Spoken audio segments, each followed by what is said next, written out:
নির্বাচন যে করেই হোক ফেব্রুয়ারির প্রথমার্ধের মধ্যে নির্বাচন হবেই।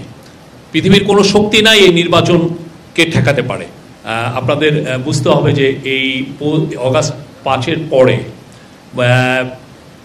মোর দেন 1610-15টার মতো ঘটনা ঘটেছে, প্রোটেস্ট বা বিভিন্ন আপনি অন অ্যান এভারেজ প্রতিদিন 4টা করে ইনসিডেন্ট ঘটেছে বা প্রোটেস্ট ঘটেছে সব মিলিয়ে।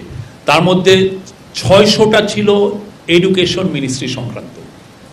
যে এই প্রত্যেকটা জিনিস, এই যে একটা আপনি বিপ্লবোত্তর যে ঘটনার একটা বিপ্লবের পরে মানুষের মধ্যে যে এক্সপেকটেশনটা তৈরি হয়েছে, সেখান থেকে দেখা যাচ্ছে যে সবাই প্রোটেস্ট করছেন, সবাই তাদের দাবি দাওয়া নিয়ে রাস্তায় আসছেন, সবাই তাদের কারো না কারো প্রত্যেকটা গ্রুপে। কারণ 15টা বছর অনেকে যেহেতু আগের গভর্নমেন্ট রিপ্রেসিভ ছিল এবং আগের গভর্নমেন্ট ব্রুটালি এই সমস্ত জিনিস ক্র্যাকডাউন, এই সমস্ত প্রোটেস্টকে ক্র্যাকডাউন করেছে, এখন সবাই প্রোটেস্ট করছেন, সবাই তাদের দাবি দাওয়াগুলো এই গভর্নমেন্টের সময় আনছেন।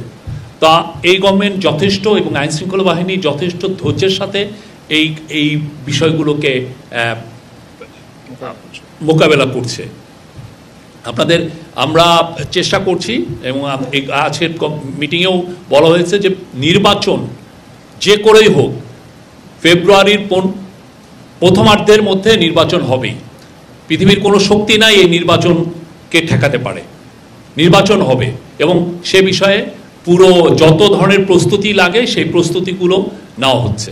ন্যাক্কারজনক ঘটনা যদি ঘটে তো সরকারের এটা দায়িত্ব একটা নিন্দা জানানো। এটা একটা যে কোনো গভর্নমেন্টের, যে কোনো দেশের যে কোনো গভর্নমেন্টের যে কোনো ঘটনা যেটাকে নিন্দা জানানো উচিত, সেটা তো একটা গভর্নমেন্টের একটা দায়িত্বের মধ্যে পড়ে। আর আপনি যদি মনে করেন যে না আমরা এই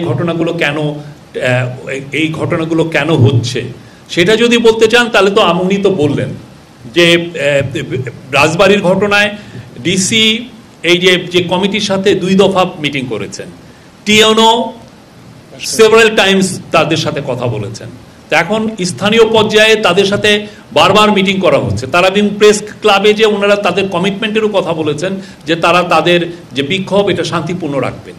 এখন যদি তারপরে যে তারা এই ঘটনাটা ঘটলো, এখন এই ঘটনাটা তো খুবই বলবো যে ন্যাক্কারজনক একটা ঘটনা। তো এটা তো গভর্নমেন্টের এটা একটা দায়িত্বের মধ্যে পড়ে যে সে এটাকে নিন্দা করবে। সে গভর্নমেন্ট এই জায়গাটা তো এটা তার বলিষ্ঠ, তার যে কণ্ঠ এটা তো বলতে হবে।